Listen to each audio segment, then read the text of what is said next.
Nadhani ni ushindani wa mechi unategemea na pande zote mbili, namna ambavyo mmetegana mitego yenu. Tulijua Yanga wanakuja kuataki na sisi tulikuwa timu ya pili uwanjani, na tulikubaliana na hilo kwamba sisi ni timu ya pili uwanjani, Yanga ni timu ya kwanza. Then tulichokifanya ilikuwa ni mpango wa kuwazuieni wao ubora wao. Sasa ukiangalia dakika 45 za kwanza tumejitahidi, tumezuia ule ubora wa Yanga na tulikuwa tumewatega. Huwezi kuona kama goalkeeper alikuwa yuko kwenye pressure kubwa sana. So kwenye zile 45 zile 5 za nyongeza tukakosidi penalty ambayo nafikiri tungeweza kufanya pia vizuri zaidi.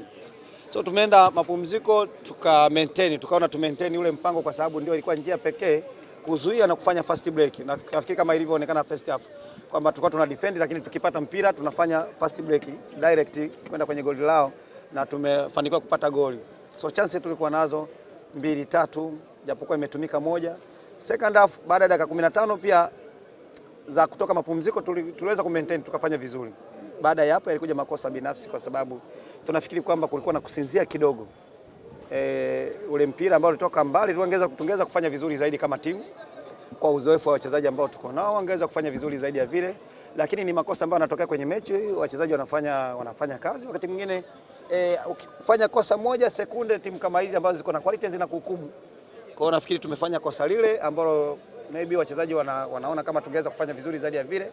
Then ndani ya dakika chache baada ya kufanya kosa la pili na goli la pili tukafanya tena kosa lingine wakatuhukumu. So ikawa ni kujaribu kuwatuliza wachezaji, kuona namna ambavyo tunaweza tukatoka huko kwenye 3-1 kupata angalau goli la kupunguza, lakini tu maintain usiwe tena mlima mrefu, kwa sababu hii ni ligi, wakati mwingine goal difference ina mata. So kuruhusu mabao matatu maana yake ni kwamba mpango ambao uliingia nao umefeli. Kwa 100% unaamini ni makosa tu ambao umeyafanya, ama pia ubora wa Yanga uliongezeka baada ya kuona kila ambacho mnakifanya? Haujafeli, kwa sababu tofauti ya magoli hapa ni 2-0, si ndio? Tumepata goli against Yanga, si ndio? Last time hapa nafikiri mlishuhudia hapa kuna timu ilifungwa goli 6. So unawezaje kusema kwamba tumefeli sisi? Hapana, tumeplani. Unaweza kuona hizo goli mbili zimekuja within 5 minutes, si ndio? Dakika 5.